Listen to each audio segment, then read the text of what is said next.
তারপরে প্রশ্ন নাম্বার 2 এ বলা আছে একটি নল 10 মিনিটে একটি খালি চৌবাচ্চা পূর্ণ করতে পারে, অপর একটি নল প্রতি মিনিটে 12 লিটার পানি বের করে দেয়। চৌবাচ্চাটি খালি থাকা অবস্থায় দুইটি নল একসাথে খুলে দেওয়া হলে চৌবাচ্চাটি 60 মিনিটে পূর্ণ হয়। চৌবাচ্চাটি কত লিটার পানি ধরে? তো এখানে বলা হচ্ছে 10 মিনিটে চৌবাচ্চাটি পূর্ণ হয় একটি নল দ্বারা। ধরি অপর নল দ্বারা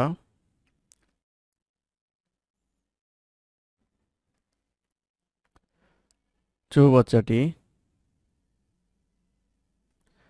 x মিনিটে খালি হয়।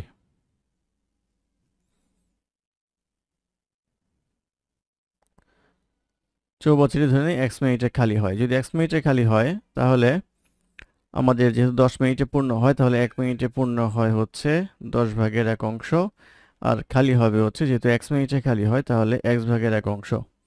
আর টোটালটা পূর্ণ হতে সময় লাগে হচ্ছে 60 মিনিট, তাহলে 60/1 অংশ হয়। বা এটা করলে আসবে হচ্ছে 1/x ইকুয়ালস আসবে হচ্ছে 1/10 মাইনাস 1/60। লসাগু করলে আসবে হচ্ছে 60, 6 মাইনাস 1 ইকুয়ালস আসবে হচ্ছে 5/60 ইকুয়ালস আসবে হচ্ছে 1/12। অতএব x ইকুয়ালস আসবে হচ্ছে 12 মিনিট, অর্থাৎ 12 মিনিটে এইটা খালি হয় দ্বিতীয় নল দ্বারা। তো এখানে বলছে প্রতি মিনিটে এই নল দ্বারা 12 লিটার পানি বের হয়ে যায়, অর্থাৎ প্রতি মিনিটে 12 লিটার পানি এটা দিয়ে খালি হয়। অতএব চৌবাচ্চায় পানি ধরে